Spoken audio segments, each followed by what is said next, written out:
essas duas aulas a gente está juntando, né? E aí está demorando um pouquinho para fazer o download lá no YouTube, né? Eu falei para vocês que eu costumo colocar no YouTube para todo mundo ter acesso do início até o fim da aula e até depois, muito tempo depois também, se alguém precisar, pode entrar lá e acessar a aula, tá?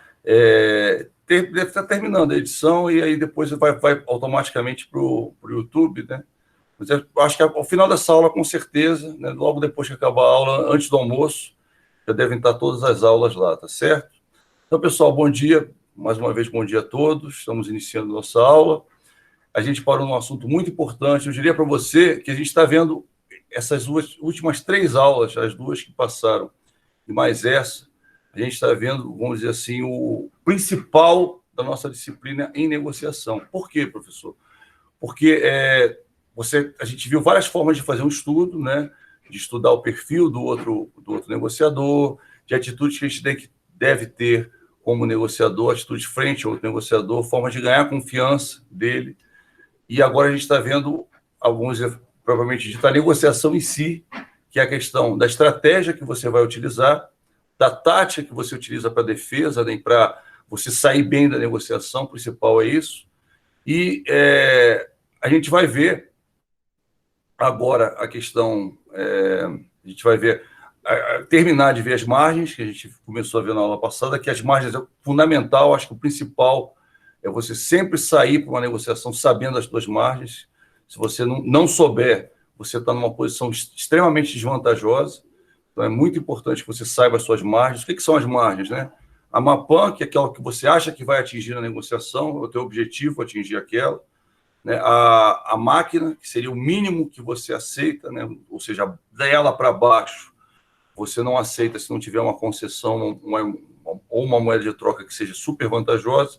E o piso mínimo, que é abaixo do piso mínimo para baixo, você não aceita de jeito nenhum, porque você vai estar em prejuízo se aceitar, inclusive até prejuízo reputacional. Se você aceita com algum negociador, eles conversam entre si, vai ficar muito complicado você explicar isso para os seus concorrentes ou para até outros fornecedores ou outros clientes, que você não vai dar a mesma margem. Então, quer dizer, é que a gente chama assim de honesto, né? Abaixo daquele limite, não é honesto fazer, não é apropriado, tá?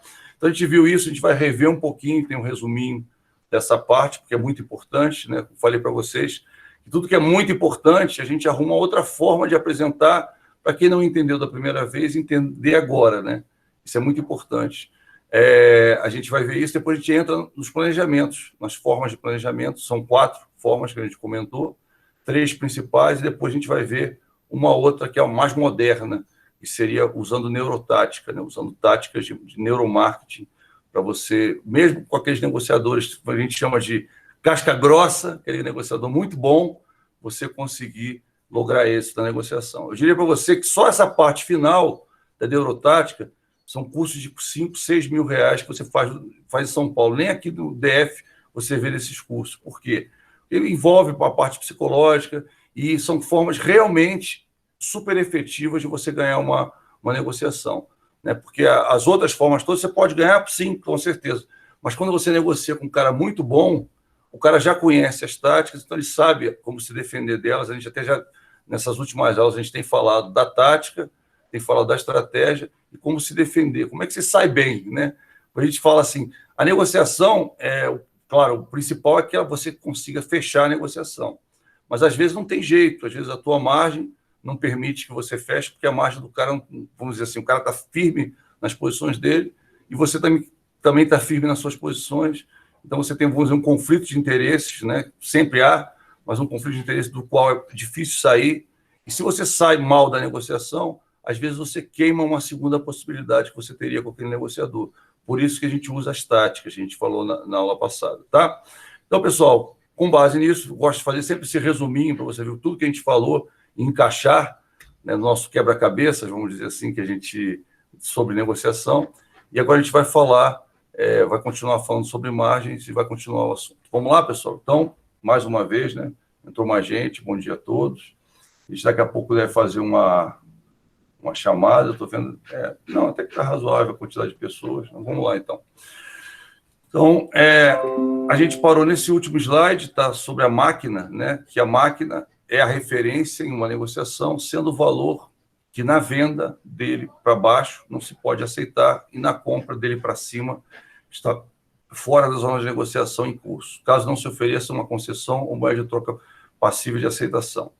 Falamos também que o único padrão coerente que protege o negociador de concordar com condições que sejam desfavoráveis, né, e descartar termos a princípio pareciam bons e deveriam ser aceitos. Acontece muito quando a pessoa não se prepara na negociação, acontece muito que a pessoa dá um desconto, etc., e a pessoa cai achando que está fazendo um excelente negócio, e quando ela vai colocar na ponta da calculadora, ela descobre que não era tão bom assim, entendeu? Então, isso acontece demais, mas demais. É uma coisa assim, impressionante como isso acontece com profusão, tá? Então, a pessoa que não verifica essas margens, eu diria que ela tem uma grande chance de se dar muito mal na negociação. Então, no mínimo que você tem que fazer, se você não tiver nada, vamos dizer assim, eu não tenho tempo para nada, eu tenho que fazer agora, né? Isso, graças a Deus, nunca aconteceu exatamente comigo, que eu sempre marcava para depois. Mesmo às vezes o meu chefe falando, vai agora lá, eu falava assim, não, eu não fiz o planejamento, eu vou fazer o planejamento direitinho. Às vezes um planejamento simples leva um dia, ou até menos de um dia, se você já conhece a pessoa, leva 1 hora, 2 horas, tá? Mas a ideia é nunca vá para negociação nenhuma sem se planejar, tá? Por quê? Porque há uma tendência muito forte de você sair mal, ou seja, você poderia ganhar algo muito melhor na negociação se você tivesse se preparado, como eu falei para você, né? Eu até levei um tempo porque a gente tem uma ansiedade, o ser humano, principalmente desse tempo, ele tem uma ansiedade natural, né? E a gente tem que combater essa ansiedade, né? Às vezes vem um cliente te oferecendo negoção, você fala, opa, estou saindo daqui agora para ir aí. Inclusive, até o fato de você mostrar essa ansiedade não é bom, né?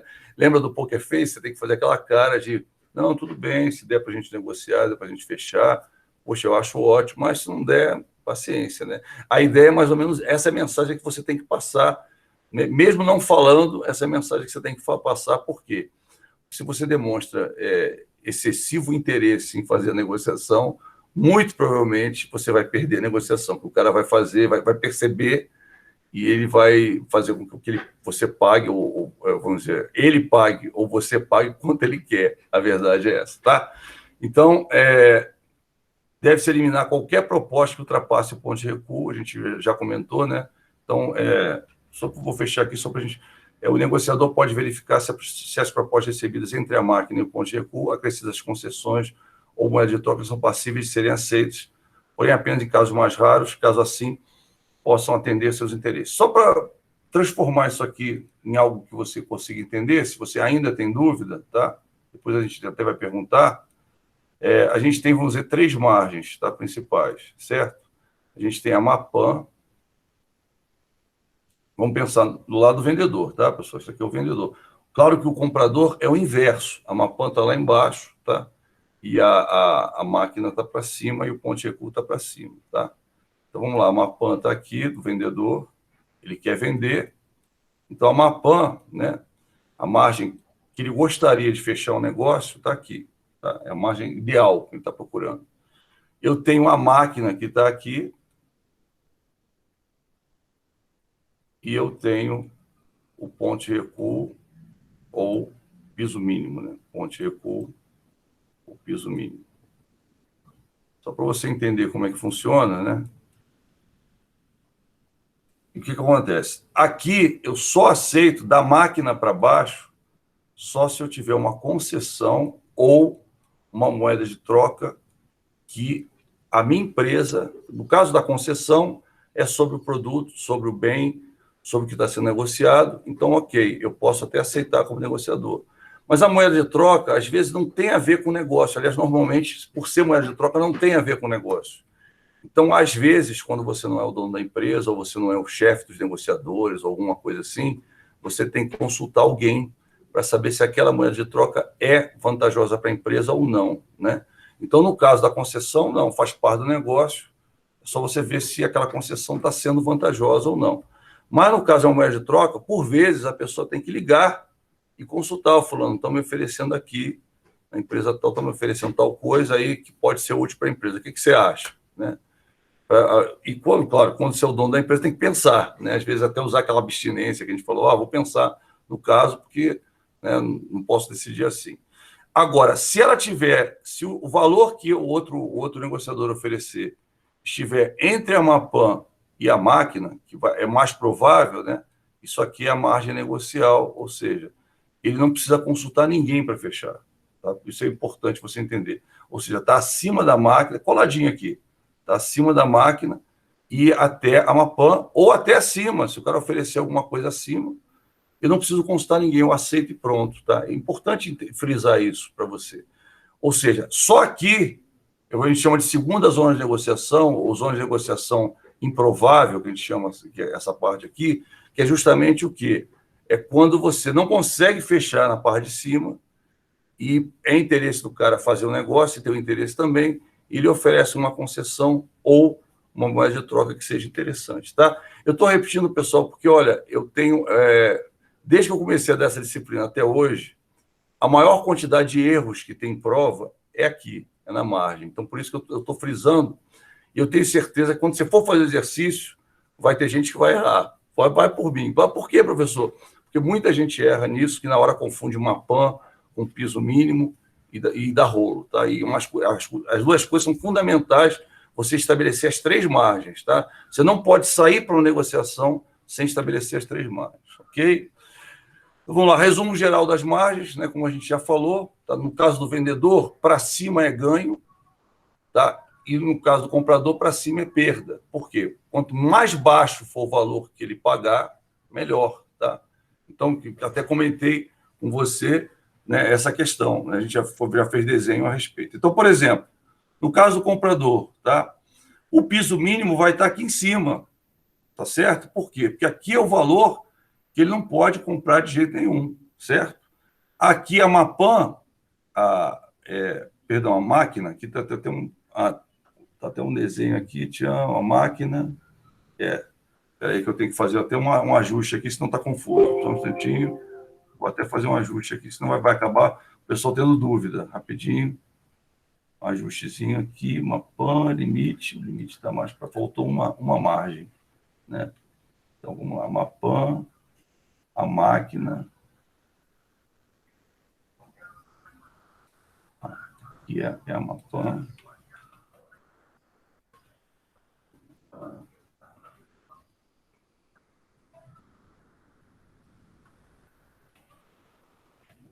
Acaba confundindo, né? Tem que ser bem, para você não confundir, tem que ser bem ajustado. Mínimo aceitável.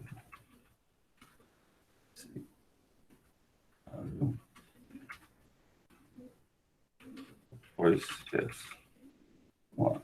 Não, acaba confundindo mesmo. Vamos lá, pessoal. Então, rapidinho. Mapan, máquina. Tá, isso, o outro está legal, o outro está certo. Aqui que ele estava confuso.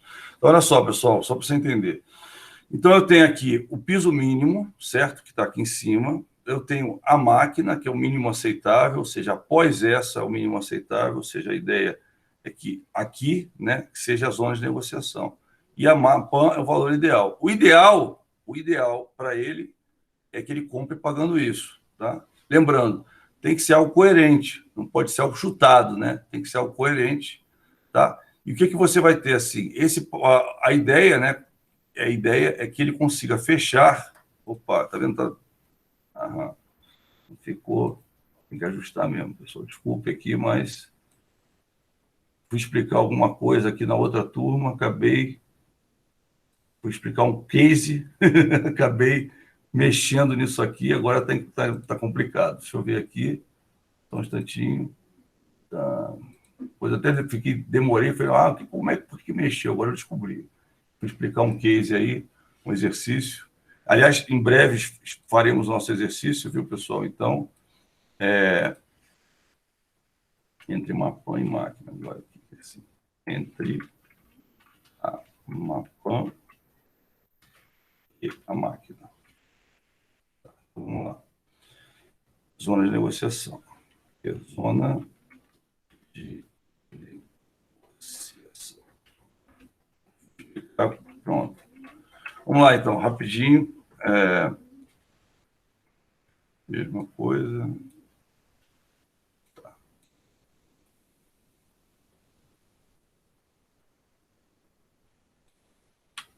Pronto, agora sim, acho que agora sumiram as explicações. Então vamos lá, pessoal, olha só.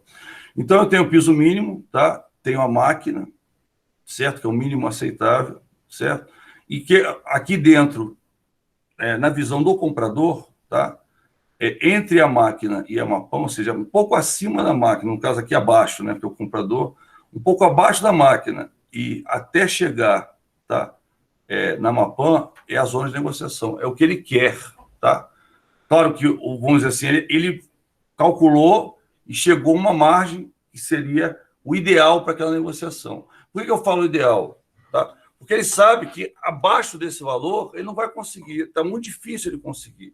Por isso que eu sempre brinco, não dá para você ir com uma expectativa irreal, né? Tem muita gente que faz isso. Cara, o melhor que eu consegui, o mínimo que eu consegui é jogo, né? Tudo bem, é verdade. Só que o que acontece? Tem coisa que você sabe que você não vai conseguir, porque o mercado, né, está acima daquilo. Então, você não vai conseguir um valor muito abaixo daquele valor. Então, o que você faz? Você vai com uma expectativa que a gente chama uma expectativa ajustada, segundo o mercado, segundo o cenário, e aí você vai estabelecendo essas três margens: a Mapan, a máquina e o piso mínimo. A mesma coisa aqui, tá? Aqui, por exemplo, você tem um limite máximo da negociação, só para você entender isso que eu coloquei aqui. A ideia é o quê? Acima disso aqui, você sabe que você não consegue, tá? Como você vai negociar, a ideia é você estabelecer a Mapan um pouco abaixo desse limite máximo. Você conseguiria no mercado sem negociar, tá? Então, o que eu almejo? Um pouquinho abaixo disso. Aqui é o vendedor, que eu almejo alcançar na negociação. E eu tenho, né, o piso mínimo, vamos dizer assim, que está aqui embaixo, e eu tenho aqui a máquina. Deixa eu ver, cadê a máquina? Eu acho que tem que colocar aqui, tá, ok. Aqui eu tenho a máquina, tá? Nessa tracinha aqui, tá vendo? Tá vendo aqui? Deixa eu até colocar, eu acho que tirei porque ficou muito pequeno, não dá para ver direito. Deixa eu colocar outra seta. Ou tinha seta? Não tinha. Então aqui, ó, nessa partezinha aqui, pronto. Aqui seria a máquina. Vou colocar, tá bem pequenininho. Não sei se você vai reparar, vai conseguir ver, mas você fica sem essa margem, vai confundir depois. Então, eu gosto muito de explicar usando slide, eu gosto de usar quadro, né, pessoal? Mas por conta da situação atual, a gente está, né, vamos dizer assim, mais difícil o uso do quadro. Então, aqui seria, como é que eu vou colocar tão pequenininho que o pessoal não vai ver? O espaço ficou muito curto. Então, a máquina, quadro resumo, né? A gente acaba usando o quadro resumo para explicar e dá nisso. Vamos lá. Maior um pouquinho, senão não vai dar para ver. Isso. Agora ficou legal. Vamos lá. Então, pronto. Então, olha só, agora ficou legal. Tá vendo? A máquina está aqui, tá? É ao contrário desse daqui. Tá? E essa área entre a Mapan e a máquina é a zona de negociação, ou margem de negociação. Aqui é a área onde você vai, tudo que for oferecido ali dentro, você pode aceitar. Acima, né, nesse caso, acima da máquina e da Mapan para baixo. Tá? É claro que para o vendedor, o cara ofereceu, a primeira oferta do cara foi acima da tua Mapan. Poxa, não precisa nem dizer, não, beleza, aceito sua oferta, sim, sem mostrar também extrema felicidade, extrema alegria, senão o cara vai falar, vai querer voltar atrás, vai falar assim, tem alguma coisa errada, né? Então você fala, não, tudo bem, acho que a sua oferta é justa, né? Uma coisa bem séria, bem tranquila, sua oferta é justa, eu vou aceitar assim, tá? E aí, nesse caso, você aceita a oferta, tá? Então, e entre acima da máquina e até a Mapan é o que você acha que você vai conseguir, que é a tua zona ou margem de negociação, tá? Aqui, ó, entre a máquina e o piso mínimo, tá? Você só vai aceitar se houver uma concessão entre a máquina e o piso mínimo, se houver uma concessão moeda de troca. A mesma coisa aqui, entre a máquina e o piso mínimo, você só aceita se tiver uma concessão moeda de troca. A ideia é o quê? Que antes, né, você vá preparado para oferecer uma concessão e preparado para oferecer uma moeda de troca. A gente fala uma, mas a ideia é que você vá com o máximo possível. A gente vai mostrar, tem até estratégia de uso de concessão que a gente vai ver mais adiante, tá? Mas a ideia é o seguinte, que você vá para a negociação preparado, conhecendo as possibilidades, se você travar, ou seja, se a tua área de negociação, tá vendo? Nesse caso aqui, a minha área de negociação como vendedor está diferente da do comprador, não está se encontrando, ó, tá? Então, o que vai acontecer provavelmente? Vai ter alguma oferta, alguma concessão ou moeda de troca sendo oferecida, se os dois quiserem muito fechar. Ou então, simplesmente, não vai haver a negociação, tá? Porque, esse quadro, pessoal, é muito comum. É muito comum, tá? O comprador ir com uma posição e o vendedor ir com outra posição. E se não for feito nada, se não for colocada nenhuma concessão ou nenhuma moeda de troca, simplesmente não vai fechar. Tá? É muito comum isso, porque o comprador tem uma expectativa de pagar menos e o vendedor tem uma expectativa de pagar mais, né? Voltando aqui, enquanto que a MAPAN dele, que é o valor ideal, que ele quer atingir, está aqui embaixo, o que ele quer atingir está aqui em cima, entendeu? Então, quer dizer, tá vendo? Estão numa posição bem diferente um do outro, tá? O limite, vamos dizer, o mínimo aceitável, que seria a máquina, ou seja, no caso, abaixo dessa máquina, também está bem distante do mínimo aceitável dele aqui. Isso aí, o que significa? Que, a princípio, se você fosse olhar sem pensar em concessão ou em moeda de troca, não iria fechar a negociação. Eu estou insistindo com você, por quê? Porque tem muita gente que vai negociar só com os limites. E o limite só não garante que você vai fechar, como você está vendo, né? Lembrando que a gente está falando aqui em preços, em valores diferentes do mercado, tá? Que vale a pena você negociar. Essa é a questão. Então, por exemplo, vou dar um exemplo para você, bem aqui, cultural aqui de Brasília, do DF. Aqui a gente tem muito venda de garagem, não sei se você já foi, já soube, já foi alguma, já fui. Foi até engraçado, porque eu nem queria ir, né? Porque a gente às vezes tem uma certa prevenção contra coisas usadas, né? E aí um colega insistiu, vamos. E eu fui, achei as coisas realmente muito novinhas. Comprei uma coisa que eu não teria como comprar, que é um expositor, que era de um dentista, vamos dizer assim. Eu comprei um expositor de mogno, muito bonito, né? Que virou assim uma estante aqui na minha casa. Muito bacana, estante não, um criado mudo, né? Que fala, sei lá, um criado mudo. Muito bacana mesmo, coisas que você não acharia. Até são móveis até que não... Professor, minha avó faz garagem de ser aqui em Brasília. Ela é tipo a pioneira. Ela começou a fazer aqui. Qual o nome dela? É Ivete Facó. Ah, não conheço, não. Ivete Facó. Poxa, eu gosto, viu? Se você quiser pegar meu telefone e dar para ela colocar naquelas listinhas do WhatsApp. Beleza, eu vou passar para ela. Pode colocar, eu gosto, viu, Valente? Eu gosto, vou muito, tá? Vou muito a venda de garagem. Agora, eu sou bem chato, no sentido de eu olho, né? Quando vale a pena, eu compro. Quando não vale a pena, eu não compro, né? Mas eu não, gosto com certeza. Às vezes tem coisa que realmente vale a pena, né, professor? Tá novo e tal.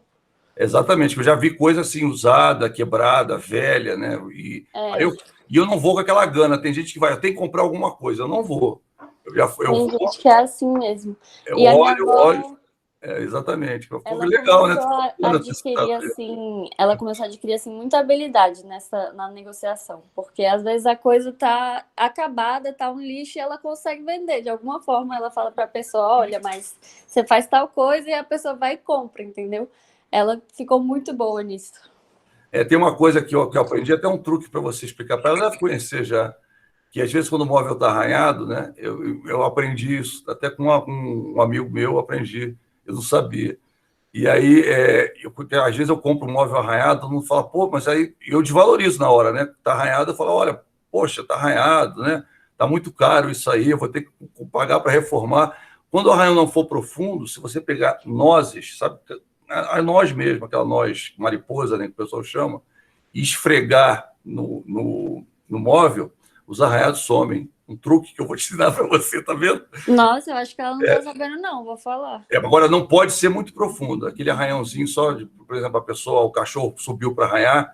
Quem tem Rottweiler sabe o que eu estou dizendo. Tá, eu tenho Rottweiler, o Rottweiler adora fazer assim, né? Já arranhou o carro, já... O carro não tem jeito. Mas móvel tem. Se você ele arranhar assim, sem querer, você vai com uma noz, esfrega bem, né? Vai sumir o arranhão. Impressionante, tá? Ele estava todo arranhado o móvel. Eu consegui um preço bem no chão E aí eu usei o truque da Nós, está perfeito. Você olha para o móvel, não tem um arranhão, está perfeito. Parece que eu tirei da loja, né? Truque, tá vendo como é que Aí aula de negociação também é cultura, não é só a negociação que a gente fala. Tá então eu vou passar seu número lá para ela, professor. Pode passar, pode me colocar na listinha, quando ela tiver, pode mandar para mim, que eu vou, viu? Beleza, beleza. Normalmente eu vou à tarde, né? Mas eu vou muito, tá?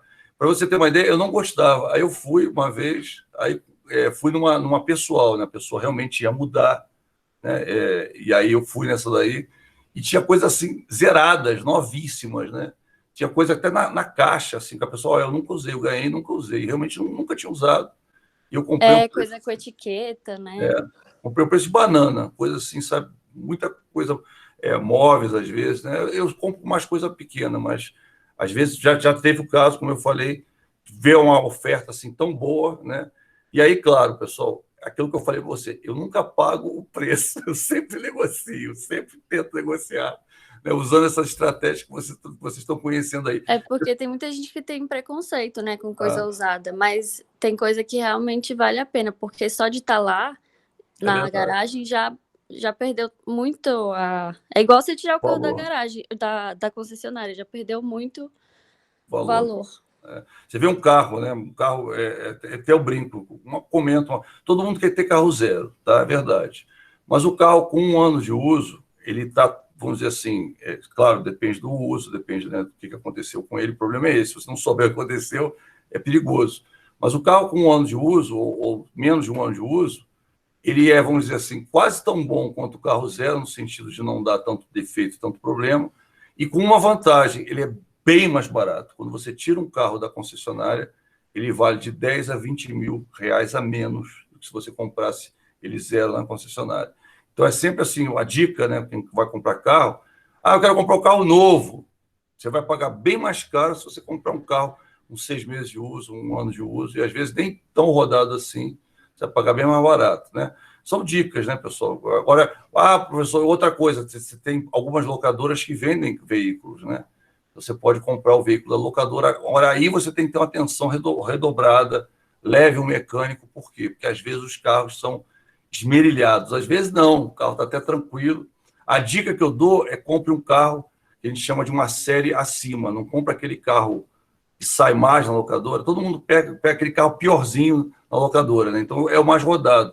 Aquele que é mais clássico, o carro que é mais, como é que a gente fala, que é de uma classe mais elevada, que acaba sendo mais caro, tipo SUV, ou então aqueles carros mais de luxo, esses carros são bons porque normalmente as pessoas não usam tanto assim, e a locadora com menos de 5 anos ela está se livrando do carro para comprar um novo, porque senão, vamos dizer assim, os próprios usuários não querem carro muito velho, né?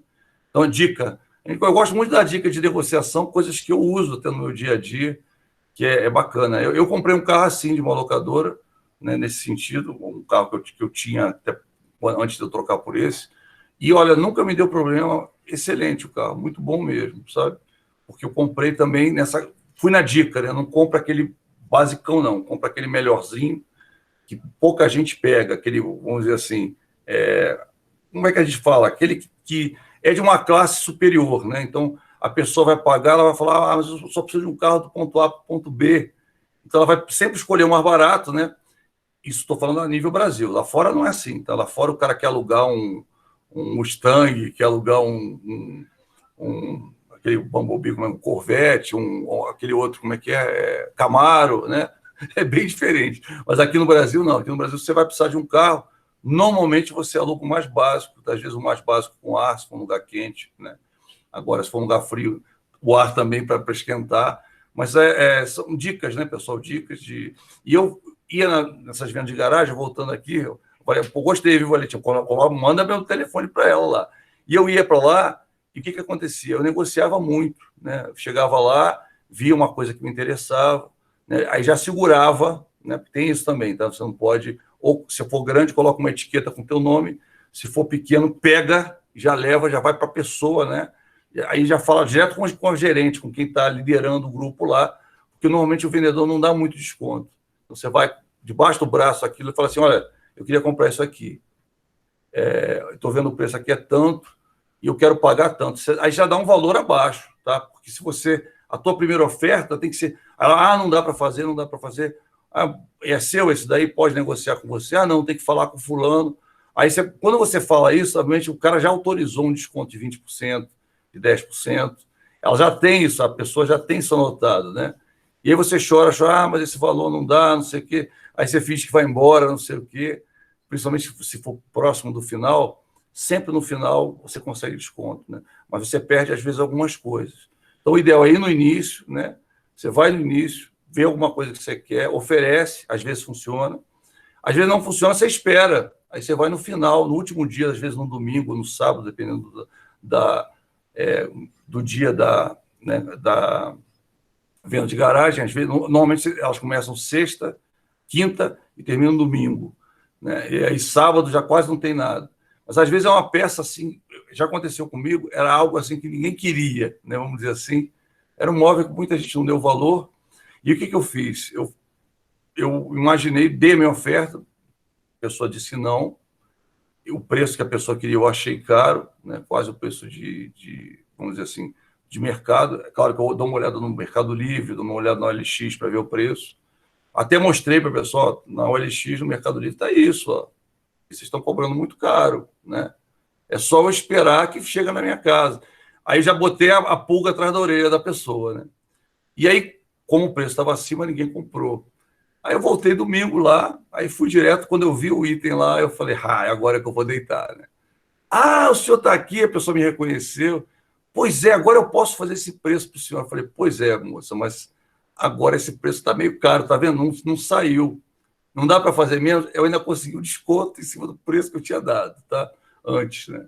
Falei, tá vendo? Aquele preço era para ter levado na hora. Você não deixou eu levar na hora, agora, né? Até brinquei com ela, falei assim, agora é na hora da xepa, né? Você está me oferecendo isso. Eu falei assim, não, vamos descer um pouquinho que eu levo. Aí a gente desceu mais um pouquinho, né? Ganhei um descontinho mais, eu levei, né? Por isso que eu falei, tem que, né? Às vezes você perde um negócio, tudo bem, né? Mas quando você faz um bom negócio, é muito melhor, né? A gente sempre fala. E muita coisa, pessoal, tem a ver com margem, como eu falei para você. Tá? Por isso que a gente falou. É só você primeiro lembrar, o comprador ele tem uma visão diferente do vendedor. O vendedor, quanto mais caro, né, ele conseguir vender, melhor para ele. O comprador, quanto mais barato ele conseguir comprar, melhor para ele. Então, normalmente, você tem essa situação do vendedor e do comprador, que você tem, às vezes, né? Às vezes, você dá sorte das duas margens se encontrarem. Às vezes, não. Quando não dá, por isso você tem que ter na sua manga, eu até brinco, né? Tem que ter na sua manga uma concessão ou uma moeda de troca para você poder chegar um no limite do outro, né? Então, o ideal, a gente vê isso, é muito comum, os dois têm concessões e moeda de troca. A concessão, o que é? Um desconto, é uma concessão. O preço faz parte do negócio, né? Toda vez que a gente fala em concessão, aquilo faz parte do negócio. E quando a gente fala em moeda de troca, aquilo não faz parte do negócio. Ou seja, ela não influencia diretamente no negócio. Então, não é preço, não é entrega, não é montagem, não é algo que seria bacana você ter. Vou dar um exemplo, né? Uma vez, eu falei para vocês que eu trabalhava numa gráfica. Comentei com vocês que eu trabalhei numa gráfica do banco, que eu trabalhei 30 anos. Trabalhei uma época numa gráfica na editoração, né? Foi muito legal que eu peguei, você deve ter visto, não é que o meu slide é bacana, mas acaba sendo bonitinho, que a gente tem uma ideia, né, de layout, essas coisas assim, tenta fazer o mais bonitinho possível. Mas a ideia é o seguinte, eu trabalhei na editoração e uma vez lá deu um defeito numa máquina, aquelas impressoras, as impressoras eram alemãs, caríssimas, com exceção da Rotatec, que era americana. Mas as impressoras eram caras e a gráfica teve que comprar uma outra máquina chamada Pony, que é uma máquina muito famosa, que imprime em 4 cores, né? E ela faz assim, ela abre as asas para imprimir, muito bacana mesmo. É bonito ver funcionando. Agora, o barulho é insuportável, você tem que usar aquele né, tapa-ouvido, que é insuportável. E aí, o que aconteceu? Precisava comprar uma outra Pony. E o modelo mais novo, da Pony, ele precisava de um estabilizador, ele funcionava numa voltagem, tá? Um pouco abaixo da voltagem normal, tá? Ou seja, no Rio, né, é 110, e você precisava, vamos dizer, um estabilizador do negócio, porque se tivesse um pico de luz, alguma coisa assim, a máquina queimava, porque ela tinha uma parte, vamos dizer assim, uma parte mais sensível, né? Então, precisava de um baita estabilizador, aquele estabilizador era caríssimo, né? Não era barato, não. Então, você tinha que comprar a máquina e aquele estabilizador para a voltagem ficar mais baixa e a amperagem mais baixa também, para não queimar a máquina, se tivesse um pico de luz. Então, o estabilizador fazia parte da máquina, só que ninguém vendia junto, vamos dizer assim, né?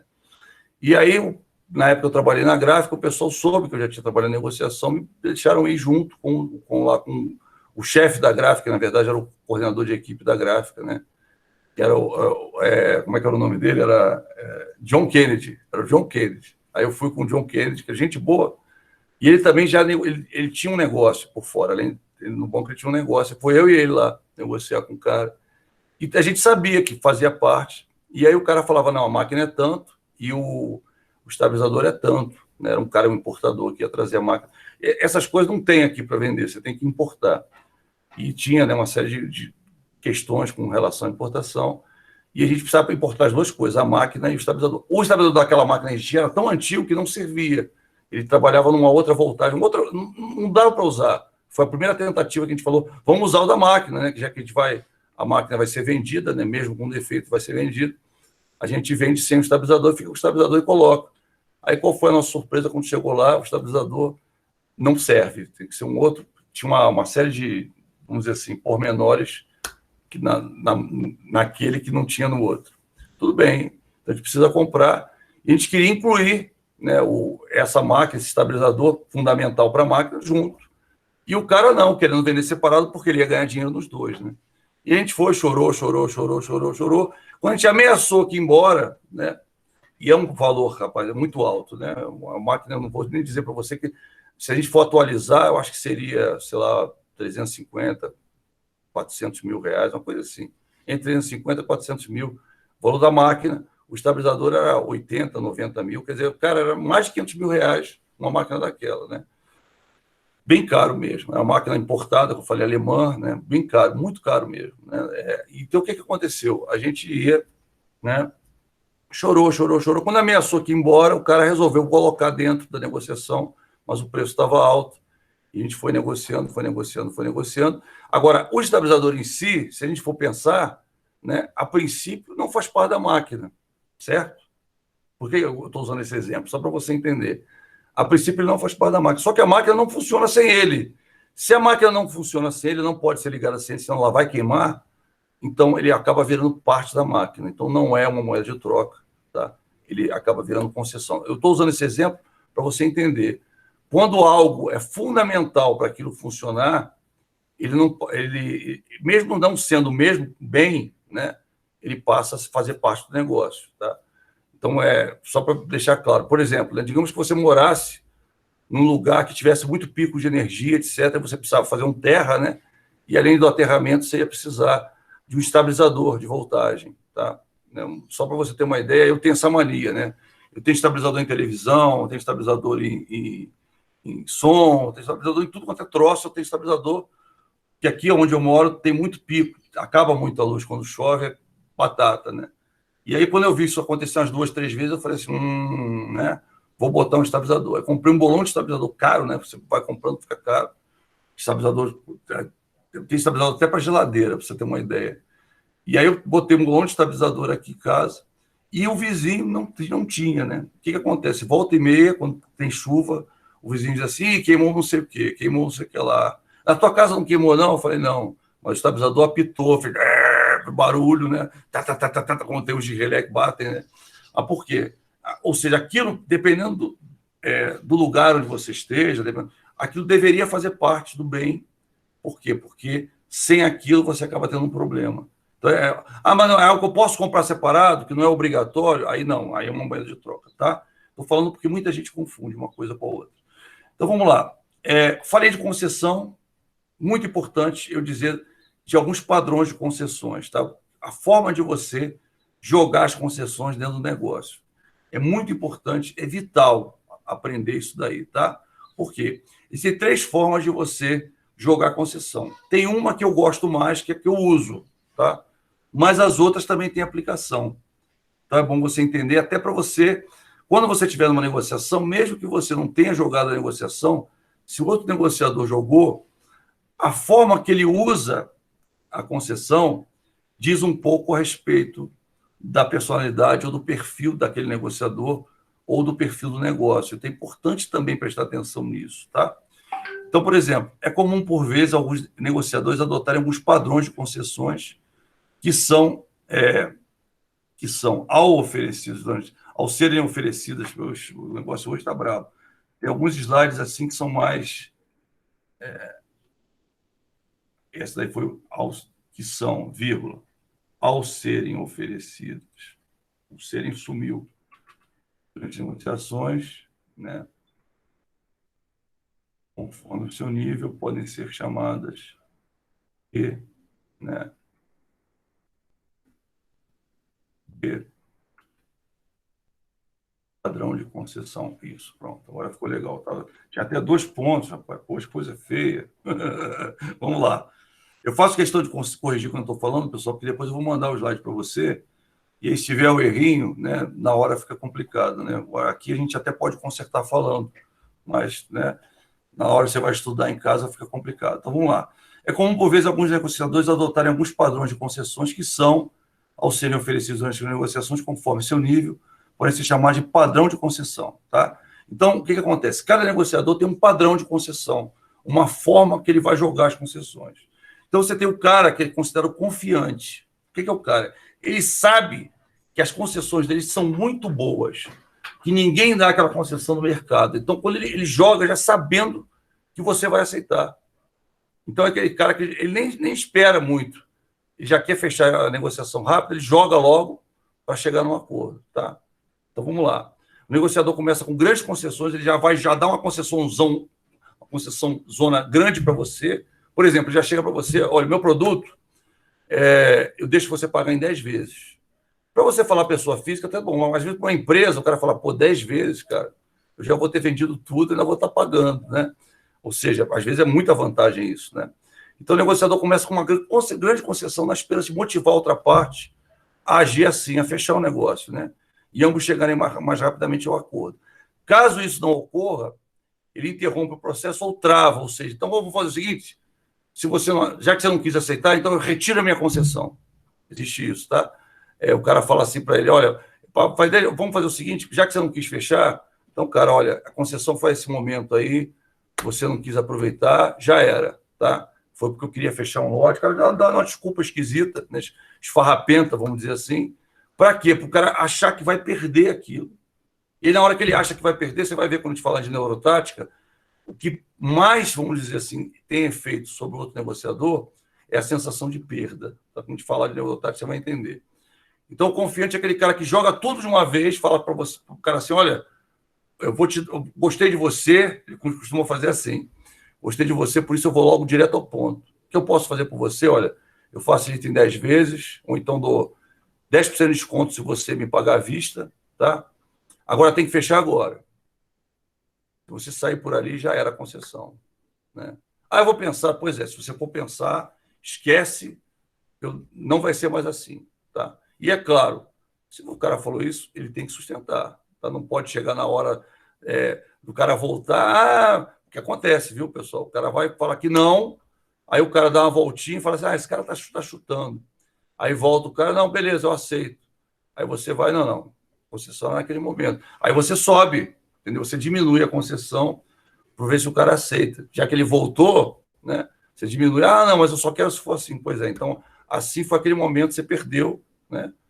Aí o cara fica com aquela sensação de perda e até aceita uma oferta um pouco pior, tá? Acontece isso. Então, ele acaba ficando mais duro, ele dá a concessão, quando o cara diz, não quero, ele fica mais duro, né? Vira para o cara e fala assim, pois é, então, né? Se você sair por aquela porta ali, acabou. Então, falei para você até que usaram isso comigo numa lojinha de drone lá em São Paulo, e eu fui, também, beleza. Quando eu saí, 10 passos depois, tinha outra loja que vendia o mesmo drone, muito mais barato. Eu acabei não comprando, mas só para você entender que é uma estratégia também. Até o uso da concessão, você pode utilizar uma estratégia de uso. A gente está falando de várias estratégias, está vendo, né? A gente falou de estratégia, falou de tática, e agora está falando de algumas coisas, né? Depois a gente vai falar de poder de barganha, que você vai entender que é muito bacana também, depois. E isso tudo, a ideia é o quê? Quando você for fazer o planejamento, Isso tem constado no planejamento, né? Quando é que esse tipo de padrão acontece? Quando normalmente tem mais de uma concessão, ou então tem uma concessão que pouca gente está oferecendo, né? Então, se eu for confiante, o que é? Eu já dou minha concessão máxima para o cara, na esperança dele fechar logo, e se o cara falar assim, não, vou pensar, não, então eu retiro a minha concessão, tá? É o cara que é confiante, tem esse nome de confiante, porque ele joga achando que você, de qualquer forma, vai aceitar. Existe o conservador, que ele faz justamente o inverso. O negociador começa concedendo algo muito pequenininho, quase insignificante, e vai pouco a pouco melhorando durante todo o avanço do processo de negociação. Isso acontece quando você tem várias concessões. Então, por exemplo, esse cara de 10 vezes, ele podia fazer à vista, né, com 10% de desconto, mas ele podia falar, primeira seria, olha, se você pagar à vista, eu te dou 5% de desconto, né? E ele ia para a próxima, olha, mas eu facilito em 2 vezes por esse preço. Aí o cara, não, facilito 3 vezes por esse preço. Aí o cara dá uma segurada, né? Não sei o que. Não. Aí o cara vê que não vai fechar. Olha, eu facilito em 4 vezes. Você vai chegando, tipo slicing, você vai chegando aos poucos até entregar todas as concessões, se for necessário. A ideia é o quê? Fica uma coisa cansativa, outro negociador ele acaba desistindo, ou seja, ele escolhe uma concessão antes de você chegar na sua máxima. Eu, particularmente, gosto muito dessa. Tá? Por que eu gosto muito dessa? Porque, normalmente, você não chega na última concessão. E se você for o cara mais, como é que eu posso dizer, sangue frio, você evita falar a tua próxima concessão antes de você esgotar todas as possibilidades com aquela. Né? Então, eu, particularmente, quem gosta de slicing acaba sendo conservador com relação às concessões. Tá? E o agressivo? O agressivo, o que ele faz? Ele vira para o cara e fala assim, o que eu posso fazer por você é isso, dá aquela pequenininha. Tá? E ele mantém a sua posição até o final da negociação. Né? Essa é a diferença. Por exemplo, quando chega esse cara aqui, ele vai soltando aos poucos. Tá? Aos poucos ele vai soltando as concessões. Aí o cara fica na esperança. Opa, né? Legal. Deve ter alguma coisa melhor, até que finalmente ele para. Tá? Então, quando o cara é um negociador muito bom, ele saca quando o cara está na segunda, terceira oferta de concessão, o cara fala assim, não, eu vou ver até onde ele vai. Tá? Eu faço isso, inclusive. Não é que você é um negociador muito bom. Tem experiência, né? O cara soltou a segunda, soltou a terceira, você fala, dá para melhorar, hein? E você vai dando corda para o cara até ele abrir tudo que você quer. O agressivo, não. Ele dá a impressão que ele soltou a última. Ele vira e faz assim. E logo no início da negociação, ele solta uma e fala assim, cara, o que eu posso fazer por você é isso. E aí continua a negociação de preço. Tá? Aí chega um ponto que não deu mais. Ele sabe que não vai fechar. Aí ele dá mais uma concessão. Então ele fica enquanto que esse aqui foi soltando, né? Claro que em ordem crescente, esse aqui soltou uma bem pequenininha no início, tá? E demorou um tempão, quase no final da negociação, quando ele viu que não ia sair, é que ele soltou a segunda, né? Ou soltou a terceira, ou então, quando ele vê que já chegou até no limite, até de tempo, as pessoas já estão de saco cheio também, ele vê nos olhos do outro negociador que ele já está por aqui, aí ele solta vamos dizer assim, quase a melhor, a penúltima concessão que ele tem, ou a antepenúltima, ele solta aqui, só para o cara ter uma margem, né? Ele solta aqui, o cara, e aí, vamos fazer assim? 10 vezes sem juros, beleza? Aí o cara, não dá, o cara faz o seguinte, última oferta, e realmente é a última, 10 vezes sem juros, 5% de desconto, beleza? Aí o cara não aceita, faz doce, você fala, não, pois é, então foi um prazer te conhecer.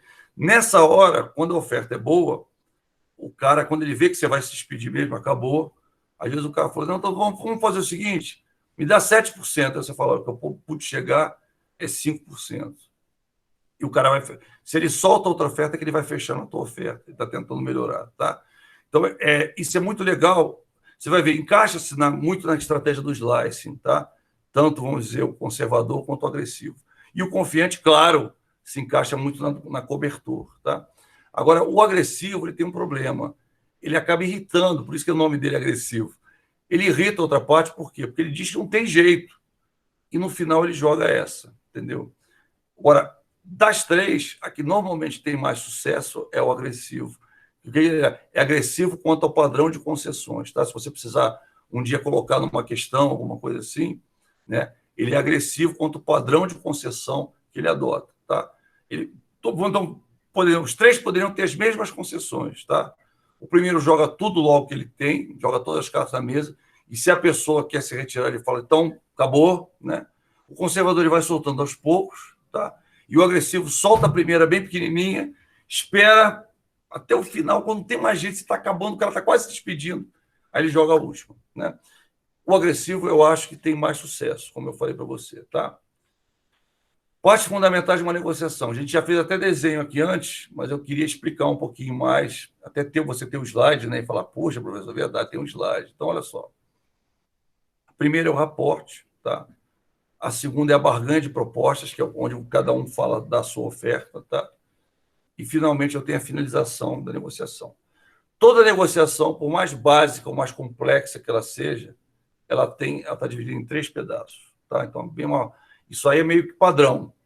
Todos os autores convergem nesse sentido. E por que eles convergem? Por um motivo muito simples. O raporte, né, é onde você busca criar uma relação, demonstra empatia com o negociador, costuma apresentar, né, você se apresenta a empresa e apresenta o produto ou serviço que você está oferecendo. Tá? Professor, e se eu for o comprador, o que eu faço no raporte? Né? Você vai apresentar você, vai apresentar a empresa e vai apresentar por que aquele produto é importante para a empresa, mas não no sentido de valorizar demais, tá? Você tem que, por exemplo, dou um exemplo para você entender. Digamos que minha máquina, no caso da Pony, a minha máquina Pony pifou, tá? E eu preciso da Pony para atender umas entregas que eu tenho. Então, tem uma gráfica, né? Tem um bolão de entrega lá e aquilo travou, né? Travou porque a minha máquina... Então, eu estou desesperado para conseguir comprar a Pony. Queria que ela entregasse para ontem. Mas eu não posso demonstrar esse desespero para o negociador, porque se eu demonstrar, eu vou pagar quanto ele quer. Então, o que eu chego lá? Não, estou pensando em comprar uma nova, que a minha máquina é muito velha, e realmente era, né? Não, volto a falar, não minta, né? Porque se mentir, o cara, se for bom, ele descobre na hora que você está mentindo. Então, você vira para o cara e fala assim, olha, então eu tenho uma máquina bem velha e eu queria comprar uma nova, né? E a gente até tem serviço que justifica essa compra. Pronto. O que você disse para ele? Olha, eu queria comprar uma nova, mas se eu não comprar, eu me seguro mais tempo. Né? Mais ou menos assim. Eu já tenho uma lá. Então, o cara entendeu isso. O cara não está desesperado para comprar. Né? Você tem que deixar claro isso. Tá? Então, é importante a gente comprar até para a gente ter essa máquina aí de reserva, ou então poder usar no caso da primeira quebrar. Né? Mas é aquela história. Você pode até falar isso, você não disse que quebrou. Tá? Você omitiu esse pequeno detalhe, tá certo? Omitiu, não mentiu. Omitiu. Se o cara virasse para mim e falasse assim, a tua máquina quebrou, eu ia ter que falar a verdade, porque eu não ia querer mentir. Mas dificilmente o cara fala, não entra nesse mérito, né? Você já descreveu a tua necessidade, o cara vai perguntar, mas para que você precisa da Pony? Eu preciso da Pony para fazer serviço menor, eu tenho uma Rotatec enorme. Quando eu falar isso, o cara já fala, pô, qualquer coisa ele faz na Rotatec. Só que o custo para você fazer na Rotatec é absurdo, tem que ser coisas bem grandes para fazer. E aí você vira e fala assim, não, que a Rotatec, né, tem um custo maior, a gente prefere fazer na Pony, ou seja, mais um negócio está afirmando, você não tem necessidade da máquina, né? Então o cara já tem isso em mente. Quando ele tem isso em mente, ele não vai te oferecer uma proposta, né, muito alta, porque ele sabe que se você então está muito alto o valor, um abraço, foi um prazer te conhecer. Então ele vai tentar dar uma proposta mais baixa. A ideia, viu, do raporte é esse. Agora, você vai falar assim, professor, e eu posso usar o raporte para conhecer melhor o outro negociador? Pode. Você, em vez de você falar muito de si, da necessidade da empresa, você começa a perguntar do cara, e aí, você já está nessa há muito tempo? Pô, cara, sempre dá um nervosinho, né, quando a gente vai negociar, e aí o cara, se tiver muito tempo, ele vai, dá nervosinho, né? Então esse cara é novo, né? Mas dá mesmo. É igual falar em público, tá, pessoal? Eu brinco, eu dou aula há muitos anos, né? Já falei para você, já dei palestra, não sei o quê. Quando você vai dar uma palestra, aquele auditório cheio, sempre dá um nervosinho, né? Você vai falar besteira, não sei o quê, sempre fica preocupado, sempre dá, né? Sempre dá. A aula mesmo, a gente tem, às vezes a gente fica, até porque está gravando, né? Você fica assim, puxa, né? Tomar cuidado, né? Você mandar mas só para você ter, quando você vai falar em público, você está se expondo, né? Então, sempre, né, eu digo para você, se o cara não tiver nenhuma responsabilidade, ele vai sem ter alguma preocupação com relação a isso. A maioria vai com um pouco de preocupação. Às vezes não é medo, não é nervoso, mas é uma sensaçãozinha de responsabilidade, né? Então, com o tempo, claro, essa sensaçãozinha diminui, mas assim mesmo você mantém essa sensação. Bem, a barganha é onde cada uma das partes defende a sua proposta. Então, o que vai acontecer? Cada um vai dar a sua oferta, tá? Voltando a dizer, né? Vendedor e comprador, cadê o cursor? Vão dar a sua oferta, cada um vai dar a sua oferta. Para quê? Para chegar no meio termo, onde você possa fechar a proposta. Quando é que vai fechar? Quando um deles dá uma proposta que está na zona de negociação do outro e o cara aceita. Ou então, quando não está na zona de negociação, mas a moeda de troca ou a concessão foram suficientes para você dizer: eu estou ganhando nessa negociação, então eu posso aceitá-la. Tá? Agora, o ganhando tem... Por que a gente fala ganhando? A máquina vai determinar o mínimo ganho que você está disposto a ter naquele processo de negociação. Enquanto que o piso mínimo ele está dizendo assim, é o 0 a 0. Né? Então, ninguém pode usar o piso mínimo dizendo que a minha margem de negociação, o meu mínimo é o meu piso mínimo. Por quê? Porque você não vai ganhar nada. Até o deslocamento que você teve para estar ali, você está pagando do bolso. Então, a ideia é você ter uma margem um pouco acima do piso mínimo para dizer assim, olha, aqui eu estou tirando, né? Eu estou conseguindo ganhar um pouquinho, não era o que eu queria, mas estou conseguindo ganhar um pouquinho. Tá? Essa é a ideia. No piso mínimo para baixo, nunca, que você vai estar dando o bem para a pessoa. Ah, mas eu estou ganhando uma concessão boa, uma moeda de troca boa. Pois é. Mas na hora que você for explicar isso para um terceiro, para um outro fornecedor, para alguém que está ouvindo, o cara não vai entender bem assim. Fala, você fez o preço para o fulano, tem que fazer para mim, mais ou menos assim. Tá? A não ser que, claro, você vai falar, não, entre um e outro, o cara até aceita, porque o teu custo está sendo pago, né? Então, o cara até aceita. Agora, abaixo do custo, aí realmente fica difícil, tá? Entender. E eles sabem, tá, pessoal? Mercado, hoje em dia, o mercado tem muita informação. Então, é difícil você dizer assim, não sei o que está acontecendo, né? Só se você for realmente, né? Não quero saber. Tudo bem, mas se você quiser saber, você vai cavar e vai achar, com certeza, tá? Então, aqui é importante entender que cada parte tem os seus objetivos próprios. Cada parte tem a sua MAPAM, tem a sua máquina e tem o seu piso mínimo. Então, uma parte sabe que a outra tem isso, mas a outra não vai contar. Porque se o cara chegar, ou então se o cara usar o cobertor, ele já chega logo, olha, o máximo que eu posso ir é tanto, né? O comprador. Ou então o vendedor, o mínimo que eu posso ir é tanto. Tá? Se ele já fizer isso, ok, o que ele vai conseguir é aquilo, ou então um pouquinho mais baixo, ou aquilo um pouquinho mais acima. Tá? Então, eu particularmente nunca uso, só usei 2 vezes, como eu falei, cobertor, quando eu não tinha tempo, e era, vamos dizer, ou eu jogo tudo ou eu perco. E eu joguei, quando eu joguei, não botei o meu limite, não botei a máquina, botei um pouquinho acima, tá? E aí acabou descendo, eu consegui um pouquinho acima da máquina, que estava dentro da minha zona de negocial. Mas eu podia ter conseguido muito mais se tivesse tempo e não consegui, tá? Então, ou então, em último caso, isso aqui é um último caso, tá? Por quê? Porque a ideia é, na barganha, você não fazer isso, tá? Na barganha, aqui você falou do teu produto, aqui você disse os pontos altos do teu produto, aqui você disse. Quando é que você vai usar isso, se você for vendedor? Só se o cara questionar algo que você falou aqui. Então, por exemplo, vou dar um exemplo para você. Tenho lá a minha pastinha de documentos, tá? Professor, você sempre tem aí do lado, sempre que eu vou dar aula de negociação, eu tenho. Eu tenho a minha pastinha aqui. Tá? Aqui tem os dados, tem as informações que eu preciso para o negócio. Eu não usei, porque ninguém perguntou, eu falei, né? O que era nefrálgico para eu fazer o negócio, isso aqui é um ponto importante, eu mostrei para o cara, tá vendo? A maioria das pessoas compra o meu produto. Tem uma pesquisa aqui dizendo que esse produto aqui que eu estou vendendo é o mais vendido em relação a esse tipo, né? Por exemplo, refrigerante, né? A maioria das pessoas compra o meu produto, tá vendo? Tem essa estatística aqui, dizendo que a maioria escolhe o meu produto. Então, isso é um argumento importante para a venda. Mas tem coisa que você tem na pastinha, lembra que eu falei que você tem 2 pastinhas? Uma pastinha com as coisas que você vai usar no teu argumento e outras que você vai guardar porque podem ser questionadas, né?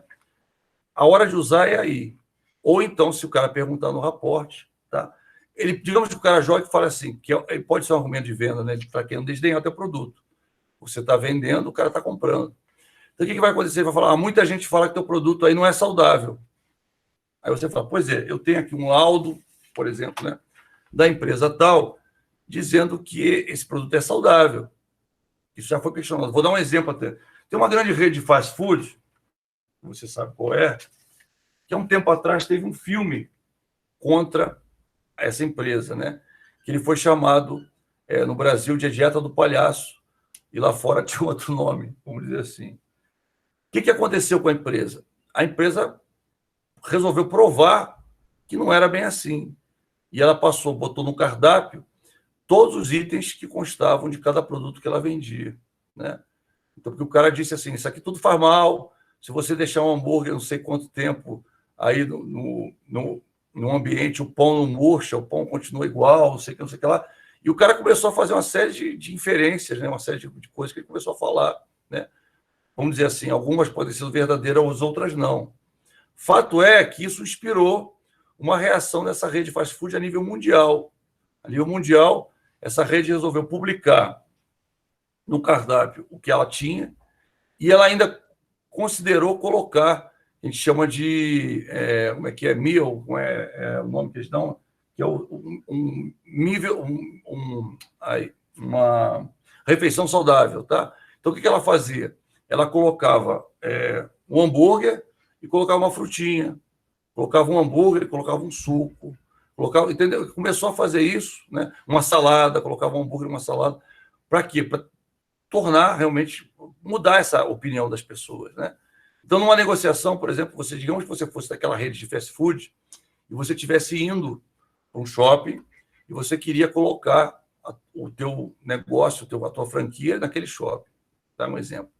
O shopping pode alegar isso, falar, olha, o meu shopping aqui está muito voltado para produtos naturais, isso, aquilo, outro, isso, aquilo lá, e o teu produto já tem algo que estão falando mal do teu produto. Você fala, pois é, falar mal, você pode falar mal do que você quiser, mas eu tenho um laudo aqui que diz que o meu produto não é tão mal assim, tá? Que diz que agora que a gente tem, inclusive, algumas refeições para atender esse pessoal, né? Por exemplo, eu fui nessa rede de fast food, que eu não disse o nome, se você quiser saber, eu posso falar em off, né?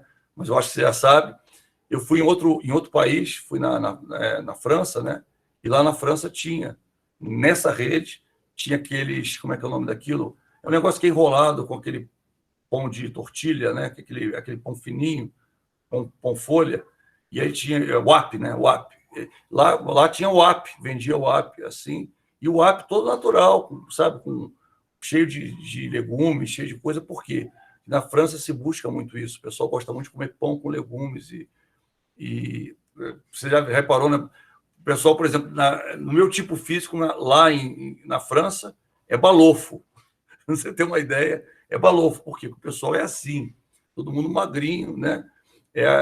Lá é visto como o cara um pouquinho cheinho, vamos dizer. Você falar que o cara é forte, né? Lá ele é gordo, vamos dizer assim.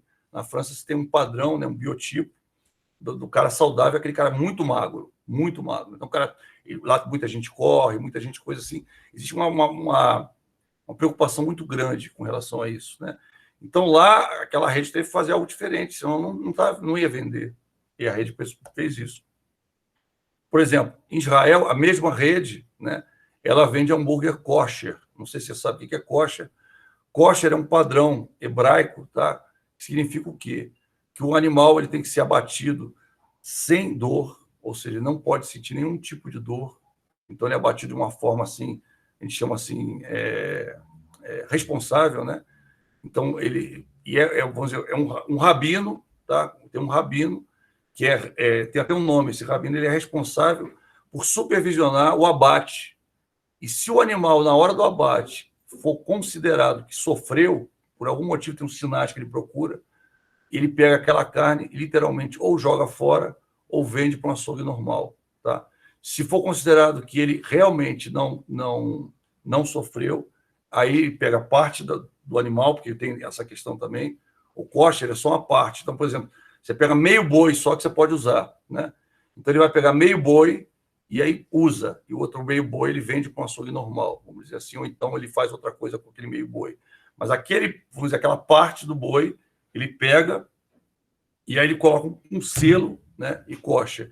Isso tem para vinho, tem para frango, tem para até legumes, né? Porque o legume vai sofrer, não, o legume é a forma, né? Não pode ter agrotóxico, não pode ter uma série de coisas, tem que ser criado na natureza, uma série de coisas, tá? Por exemplo, o iogurte que você toma kosher não tem colchonilha. Não sei se eu comentei com você.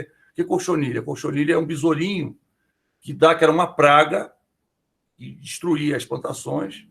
E aí um dia um cara resolveu matar o besourinho com um chinelo, alguma coisa, e ao matar o besourinho, ele viu que ficava um pó vermelho, né?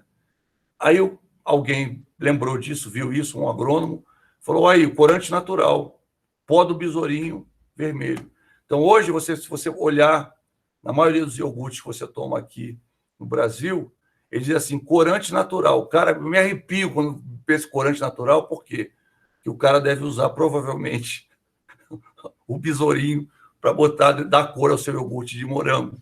Você está comendo morango e besourinho junto, entendeu? Aí, como é que eu sei? Que vai estar assim, colchonilha. O nome vai estar colchonilha. Ou agora estão até tirando, porque andou, né, o pessoal veiculando isso. Mas se você for procurar, tem um código. Se você for procurar o código na internet, vai dizer lá uso de colchonilha, alguma coisa assim, que é o nome do besourinho. Um besourinho pequenininho, era uma praga. Tá? E hoje você come iogurte, vamos dizer assim, com besourinho. Né? Você fala, tem nojo de besouro, tem medo de besouro, mas você está comendo iogurte com besouro. Tá? Então, voltando ao kosher. Então, lá, o que acontece? Grande parte da população só come kosher, tá? Não come... E o que acontece com o hambúrguer? O hambúrguer ele leva bacon, leva leite, leva algumas coisas. Por exemplo, o kosher ele também diz que você não deve misturar carne com leite, tá? Não pode misturar as duas coisas. Então, por exemplo, o queijo, né, no hambúrguer, ou não tem queijo, ou então o queijo não tem nada de leite, ou seja, completamente artificial, né? Existe um queijo lá que o pessoal faz que não é queijo, é uma pasta, né? Que tem até a cor do queijo, mas não é queijo, tá? Eu acho que é feito com palmito e tem umas coisas lá. Porque, ou seja, ele tem o mesmo sanduíche, mas quando você come, tem um gosto completamente diferente. Eu comi, sabia como é que era, fui naquela rede, né? Tem até a foto, depois eu posso até mostrar. Tem a foto na frente da rede e apontando assim, kosher, né? Tem kosher em hebraico e do lado, né, em inglês. E aí tinha lá o coisa, só que, cara, o hambúrguer não tem nada a ver. Ele é ruim demais, entendeu? Não tem nada a ver. Tem um gosto completamente esquisito. Então, o que acontece? Lá, eles tiveram que adaptar a rede para ter isso, né? Porque senão não conseguia vender. Ele ia vender só para turista, né? Lá tem os dois, tem a rede kosher e a não kosher. A não kosher é bem menor do que a kosher, porque, claro, tem muito menos gente comprar o não kosher do que o kosher, tá? Então, às vezes, por exemplo, no meio da transação, que você está na barganha, eu dei esse exemplo para você até para falar nisso. Aí o cara está falando, daqui a pouco ele solta uma que você não previa. Ele vira para você e fala assim, olha só, eu tenho clientes aqui que são judeus. Esse produto é kosher? Produto de alimento, né? O produto é kosher, né? Aí o cara, se ele não for kosher, é claro que você não vai dizer que é, né? Por exemplo, tem um chocolate que vende até, está vendendo, vende aqui é de uma empresa de São Paulo, que o produto é kosher, tá? O cara vai falar, ele precisa de um rabino lá para comprovar.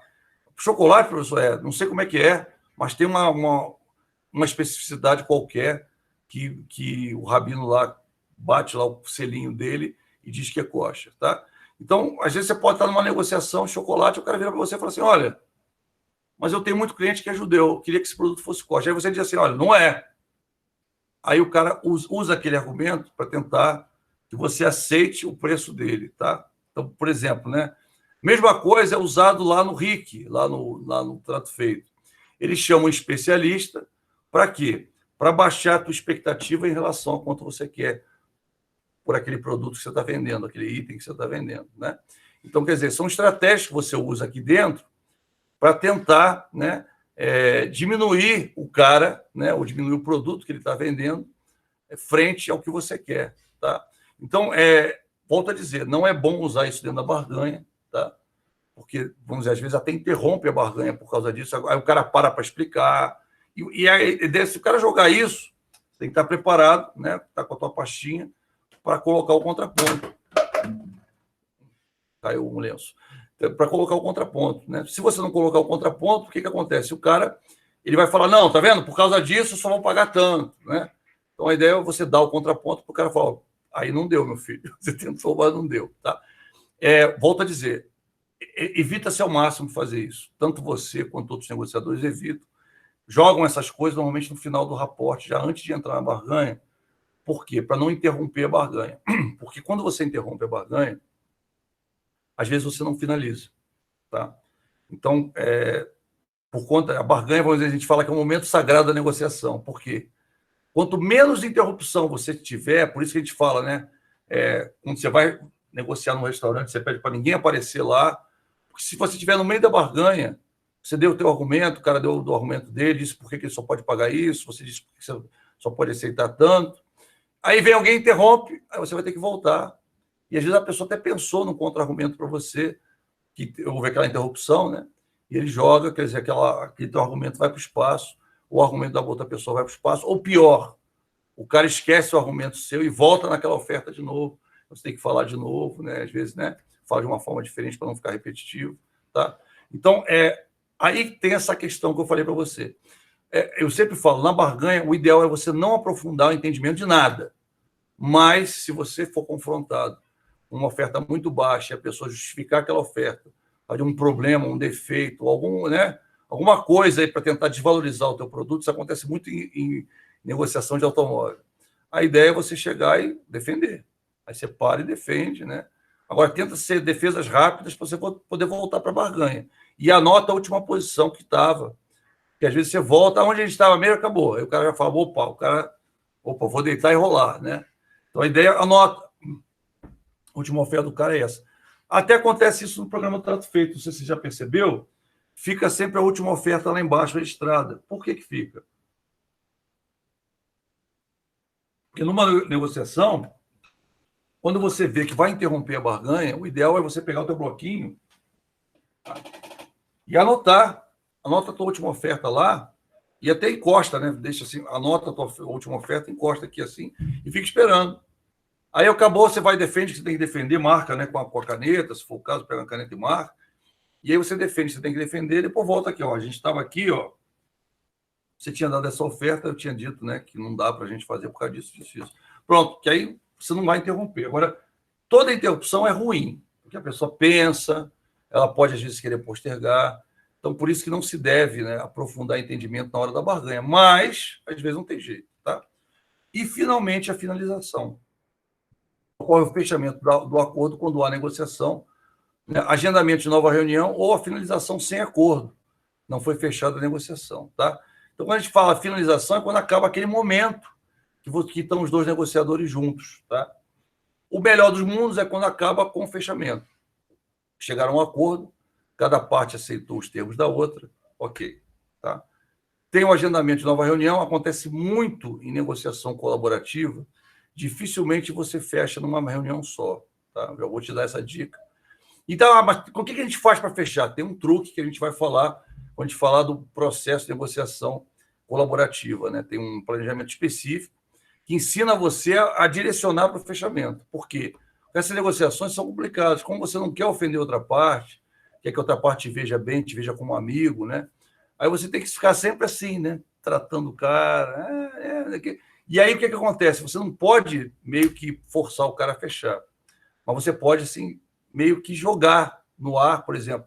Então, a gente conversou até agora, e olha, o preço ficou, você vai falar de trás para frente, ficou combinado, então, de eu entregar para você em tal data, não é isso?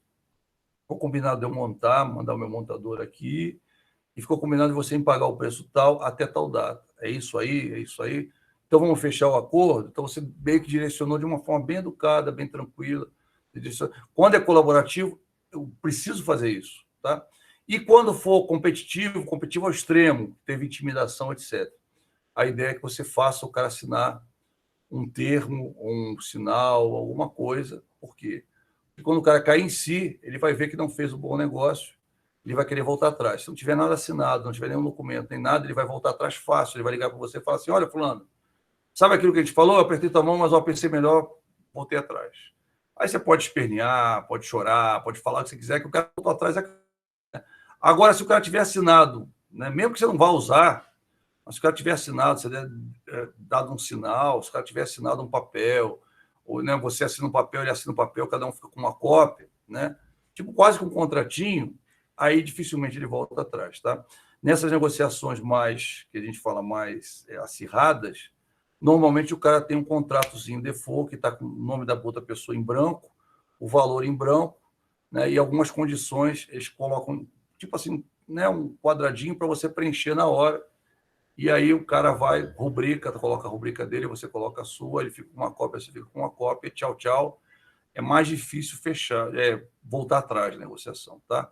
Então, a finalização ela vai depender do tipo de negociação que você está fazendo e também da necessidade que você tem em fechar rápido ou não.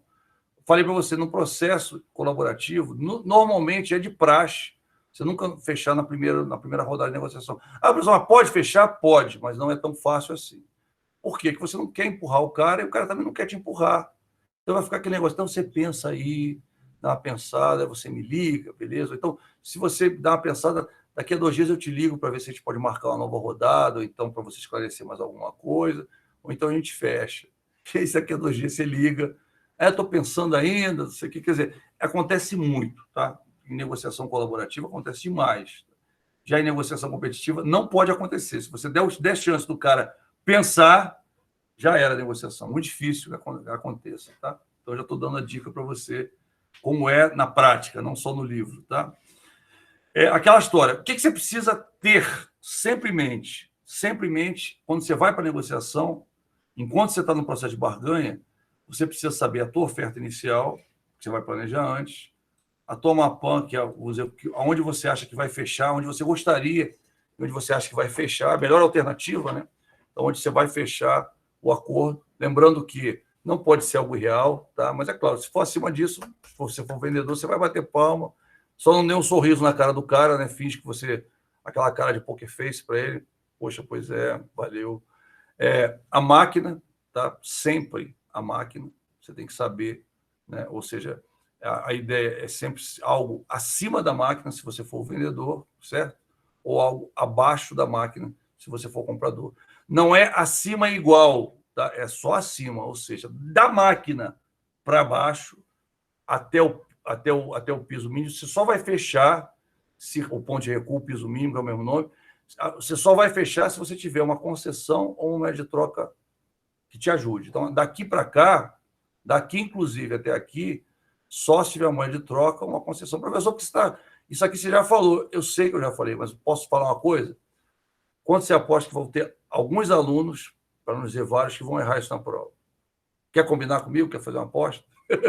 Aposto com você. Porque a gente explica, a pessoa na hora da prova, ela trava. Por isso que a gente tem um exercício que a gente vai fazer, assim que a gente falar dos processos de planejamento, a gente vai fazer o exercíciozinho, tá? E aqui o que acontece? Mesma coisa, aqui só que é o comprador. A única diferença principal é que aqui, tá vendo? A máquina está abaixo da Mapan. Aqui a máquina está acima da Mapan, tá? Porque a Mapan dele está lá embaixo. Ponto de recuo, a mesma coisa, só vou fechar entre a máquina e o ponto de recuo se eu tiver a moeda de troca ou se eu tiver uma concessão. Por que eu coloco primeiro a moeda de troca e depois a concessão? A concessão faz parte do objeto da negociação. A moeda de troca, não. A moeda de troca, pessoal, aqui, a concessão, você às vezes até se prepara. Tá? Por quê? Porque você sabe o preço, você sabe até onde você pode aceitar se o cara der um desconto, né? Você sabe se, às vezes, né, quantas vezes você pode aceitar se o cara te der essa possibilidade, tá? Mas a moeda de troca, às vezes, é uma surpresa, né? Como eu falei para você, quando é que eu ia imaginar que o dono daquele colégio, que não tem nada a ver com a minha área, que era a área de informática, ia me oferecer uma vaga num stand, né, numa feira de informática? Nunca, né? A ideia é você estar aberto para essas possibilidades, tá certo? Pessoal, só para lembrar, né, como é que funciona a barganha, né? Eu coloco assim, eu gosto de colocar isso, por quê? Porque às vezes a pessoa ainda tem dúvida como é que funciona a barganha. Pode acontecer, pode ser o seu caso, tá? Tem dúvida de como é que funciona a barganha. Como é que é? A barganha, uma pessoa vai dar uma oferta e outra pessoa vai dar outra, tá? Então, o que vai acontecer? A abertura, você tem a tua primeira oferta, você já guardou.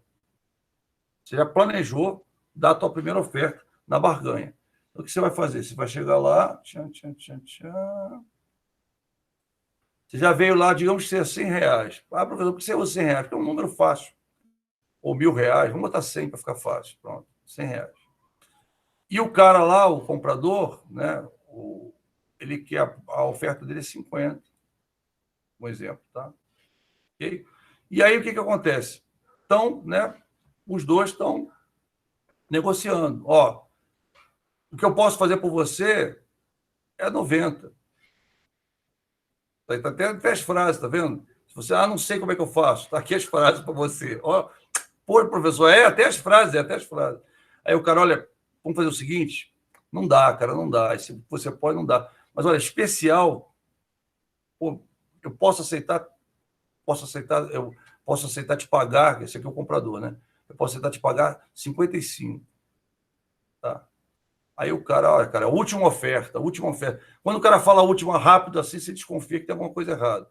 Aí o cara fala assim para você, olha, 85. Ou então 80. Esse cara tá bom, tá generoso, tá? Aí esse cara chega e fala assim, olha, exclusivo para você. Para você que eu quero, né, eu quero continuar negociando contigo, tá? Eu pago 65. Aqui o cara deu um pulo, tá vendo? 65. Poxa, legal, isso aqui. Aí o cara, olha, vamos fazer o seguinte, olha, já tinha dado a minha última, agora eu vou te dar a final, hein? Agora não tem como eu te dar outra. Às vezes tem. Aí o cara fala assim, 70. Não, 75.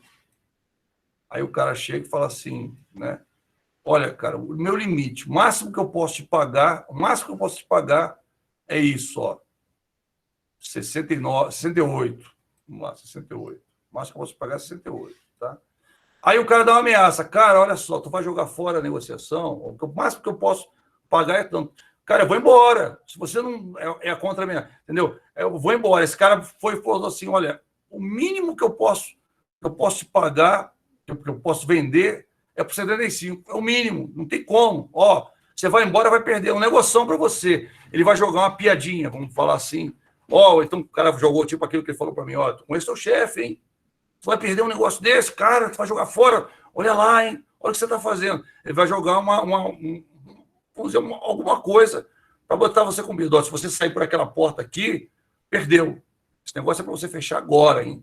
Senão já era. Só que o que acontece? O cara ainda tinha mais um pouco. Aí esse cara fala assim, então tá, 70. Ele põe assim, 69, pronto, 69, tá? Para ficar direitinho do jeito que está aqui. 69.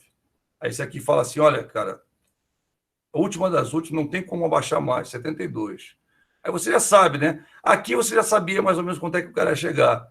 Aí o cara fala assim, então tá, cara, o máximo que eu posso chegar, 70. Beleza? Vamos fechar? Aí o cara, não, tudo bem, 70 dá para fechar. Fechou, tá? Então é mais ou menos assim, um balé, tá vendo? É uma dança, tá? Tem até as frases, normalmente, que as pessoas usam, tá? Até para você, a primeira vez que você está fazendo, essas frases que a pessoa usa. A mesma coisa, ó, fechamento. O A concorda com o B e B concorda com o A, tá? É tipo o que você vê no trato feito. É exatamente o que você vê no trato feito. É assim, desse jeito que você está vendo, tá vendo? Então, até esse cara, o Subramanian, né? Ele colocou várias pesquisas e chegou a essa conclusão que a maioria das negociações se usavam frases semelhantes a essas até, é uma coisa meio que jargão de mercado, né?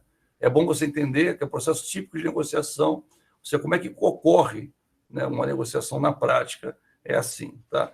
Lembrando, o principal é você saber. O que eu tenho que saber? Eu tenho que saber a estratégia que eu vou usar, tá? A eventual tática, se o negócio não der certo, ou eu não aceitar de jeito nenhum, para eu sair bem, tá? Tem que saber as margens, tá? As minhas margens, né? Que é a Mapan, tá? Tem que saber a máquina e o piso, tem que saber essas três, certo? E tem que saber o quê? A minha oferta inicial. Tá? A mesma coisa o outro. Ele vai ter que saber o quê? Né? A estratégia, a tática, as margens do outro, mesma coisa, tá? E a oferta inicial, tá? Então, isso aqui, pessoal, é meio que um default. É como se fosse a ferramenta para você negociar. E onde você faz isso? No planejamento. Você vai fazer isso no planejamento. tá? Deixa eu só abrir um negócio aqui antes que você fale, tá? Eu vou abrir o chat, viu, pessoal? Se você quiser já dar seu presente. Tá? Antes, é só 11h20, professor. Mas pode dar seu presente agora, tá? Ok? Se você quiser, ou então espera mais 5 minutinhos. Vai ficar todo mundo junto, né? A minha intenção é ficar todo mundo junto, ficar todo mundo dando no mesmo lugar, beleza? Aí você fica todo mundo junto com os presentes no mesmo lugar, é bem fácil, tá? Seu nome já aparece, Amanda, não precisa botar presente Amanda Figueiredo. Seu nome já está aparecendo lá, quando você coloca lá, tá? Eu pego os dois, eu pego o que você colocou e o nome, tá? Isso é essa aí, né, Amanda? Ah, agora eu saquei, tudo bem, tudo bem. Então vamos lá, pessoal. Rapidinho, tá? Coloca presente lá, não coloca só a mãozinha, não. Coloca presente lá. Cadê, Flávia? Coloca lá o presente lá. Você colocou só a mãozinha. Coloca presente. Você botou presente também? Só viu? Botou. Desculpa, tinha uma mãozinha ali. Eu vi uma mãozinha assim. Tá? Então, olha só, pessoal. A gente está na parte bastante importante, tá? Que a gente vai, como eu falei para você, a gente vai passar para o planejamento e depois vem um exercício, tá? E nesse exercício a ideia é que contenha tudo isso que você viu até agora, tá? É um exercício para fazer em grupo e vale nota, vale peso 2, tá? A ideia, o grupo vai apresentar, vai ter um casezinho e vai apresentar como é que ele fez o planejamento, o que ele vai fazer. E é bacana que a gente vai discutir os cases, é bacana mesmo, tá? Vai por mim que vocês vão gostar muito, chega muito próximo da realidade, tá certo? Então vamos lá, modelos de planejamento de negociações, eu vou começar esse assunto agora, a gente vai continuar lá no que vem, mas eu queria primeiro mostrar para você um modelo, que é o modelo mais basicão de todos, aquele modelo que a gente chama de, né, no mínimo, né, você não tem o tempo para fazer um planejamento, você vai usar esse modelo, tá? Então, é aquela história, é aquele modelo que a gente chama de canivete, aquele que você tem que andar no bolso. Se você precisar negociar, use esse modelo, e você vai ver que você tem grandes chances de se dar bem. Agora, é o modelo mais simples. Por ser o modelo mais simples, ele acaba não vendo determinados detalhes. Então, numa negociação mais complexa, você pode usar, mas, é claro, outros modelos, você vai demorar mais para planejar, eles são mais rebuscados e têm um efeito melhor, tá? Mas vamos lá. O processo mais bobinho de planejamento é esse, tá? É aplicável tanto em negociações competitivas quanto em colaborativas. Então, na dúvida, você usa esse modelo, você vai poder usar esse modelo para qualquer tipo de negociação, sendo que ele é um modelo simples. Então, se o outro negociador for um cara mais experimentado, ele vai sacar algumas coisas de acordo com o que você fizer, tá? Então, porque é um modelo bem simples, né? Então, ele acaba não prevendo uma série de coisas, mas poxa, é o mínimo para você ir para a negociação. Então, por exemplo, você vai conversar com os teus funcionários, né? E você vai negociar para o pessoal trabalhar final de semana, né? E você sabe que vai ter muita gente contra, né? E também, é claro, né, muitos argumentos contra trabalhar final de semana, mas você sabe da importância de chamar eles para trabalhar para você bater uma meta, por exemplo, no seu trabalho. Então, é uma negociação?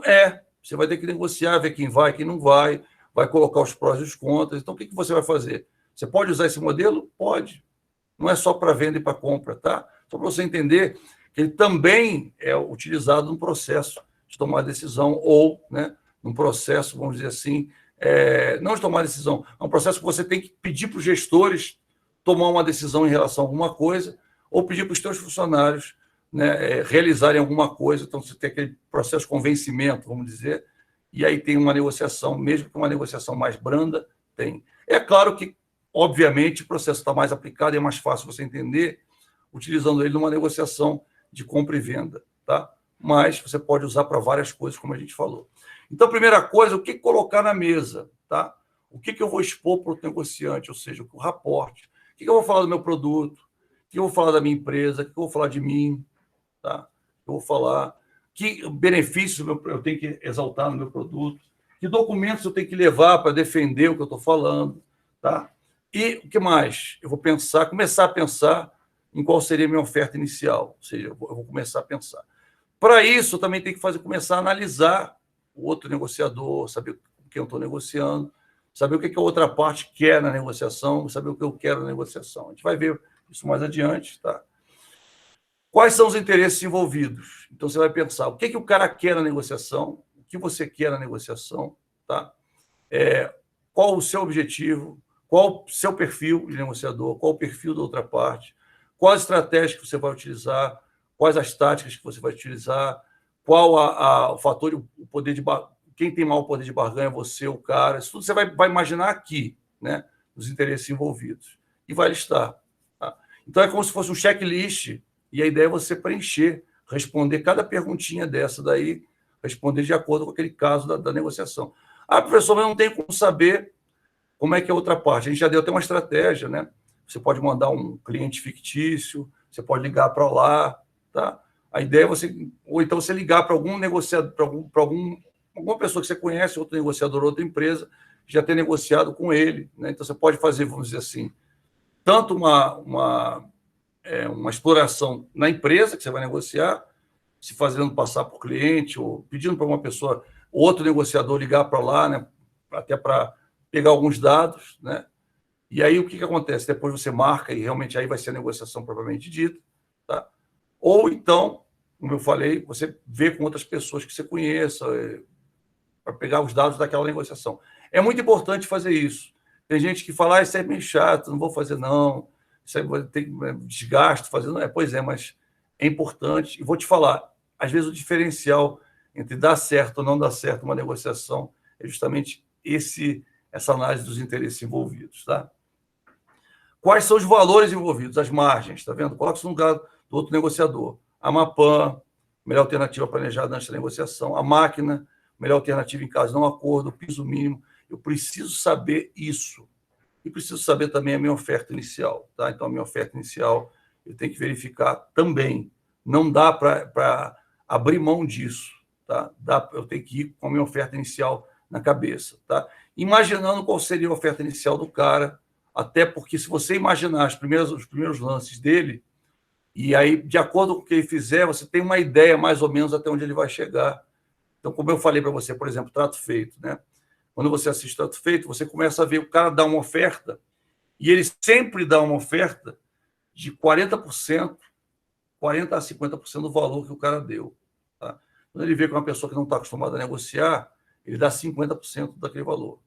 Quando é uma pessoa que está acostumada, ele dá 30%, 40%, até às vezes abaixo de 40%, porque ele sabe que a pessoa vai negociar, então ele já jogou a oferta lá em cima. Então, ele tá, pra você ter uma ideia. Ah, professor, mas quando não tiver jeito, às vezes você não sabe quais os interesses envolvidos da outra parte, mas você sabe os seus. Tá? É importante, como eu falei, tentar descobrir. Se você não conseguir descobrir, pelo menos os outros itens você atende. Tá? É importante atender isso.